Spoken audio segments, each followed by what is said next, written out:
Bonjour à tous, bienvenue dans cette nouvelle capsule vidéo de la rubrique Dans l'oreille de JB Rock.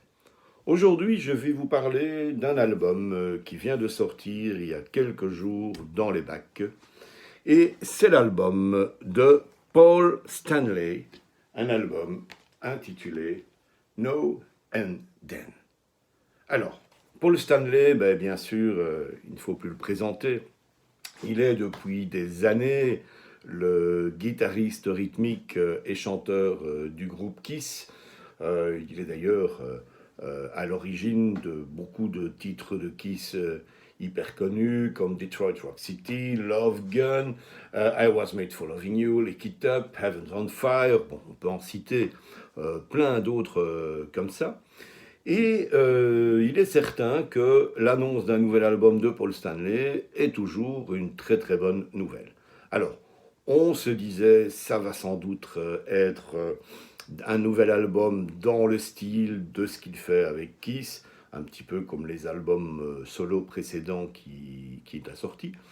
Eh bien non, cette fois, notre homme se fait plaisir. Étant fan de musique soul, il nous sort en fait cet album Now and Then de Paul Stanley Soul Station. Alors, je vous le dis tout de suite, si vous vous attendez à des gros riffs bien envoyés, à un son métal, hard rock 70s, vous n'allez pas retrouver ça dans cet album. On est ici dans un album plaisir, mais qui est vraiment très très très réussi.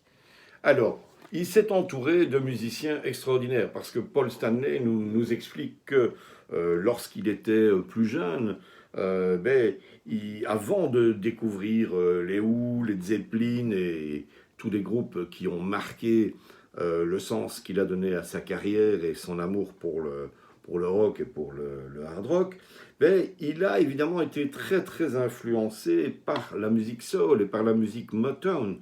Voilà, alors toute cette musique remplie de saxophones, de violons, de groove et de swing, l'a réellement marqué, avec des gens bien sûr comme Smokey Robinson, Martin de Vandellas, etc. Et il s'est décidé d'enregistrer un album en hommage à cette musique qu'il a toujours beaucoup aimée. Alors, bien sûr, la vie a fait que cet album a été repoussé des tas de fois. Et puis, aujourd'hui, il a senti que c'était le bon moment. Il ne voulait pas d'un album Paul Stanley avec des musiciens de studio qui l'accompagnent, mais il avait véritablement envie de fonder un groupe dans lequel il ressentirait une osmose parfaite pour interpréter donc ces titres et ce style de musique. Et ce groupe qu'il a formé, donc, c'est les Soul Station.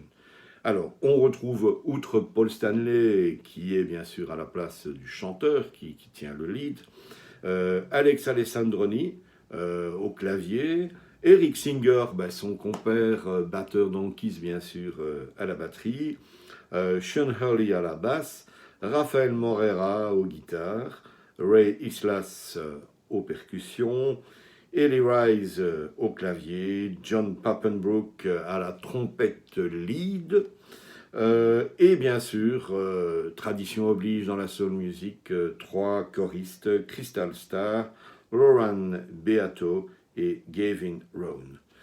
Sans compter les Soul Station Horns, Mike Nelson, Ben Burgett, Edwin, et les Soul Station String Sisters, Natalie Leggett, Sonja Lee, Kathleen Sloan et Giovanna Clayton.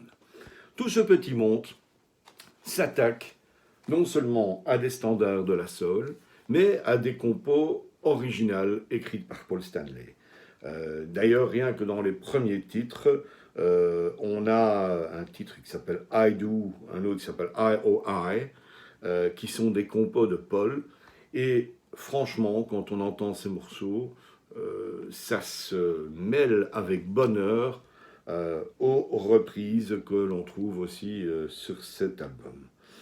Que dire si ce n'est que c'est véritablement, comme je le disais, un album de bonheur. D'abord parce que dès qu'on le pose sur la platine, on ne peut s'empêcher de taper du pied et de se dire que la musique soul, quand elle est bien interprétée, et entre nous soit dit, la voix de Paul Stanley est exceptionnelle, que ceux qui pensent qu'il ne peut que chanter du Kiss se ravissent, parce qu'il est véritablement excellent, excellent dans l'interprétation des titres sur cet album avec Soul Station.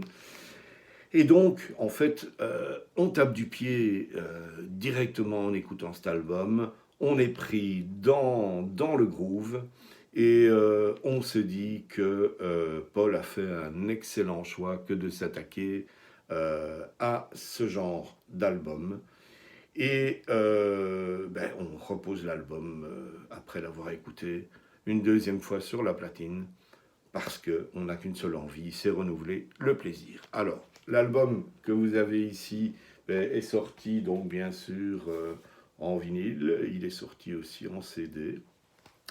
C'est un double vinyle et un simple CD. Je vous encourage vraiment très très fort à aller jeter une oreille sur le travail de Paul Stanley avec cet album Now and Then de Paul Stanley Soul Station, et de l'écouter encore, encore et encore. À bientôt les amis, pour une autre capsule de Dans l'oreille de JP Rock. Salut!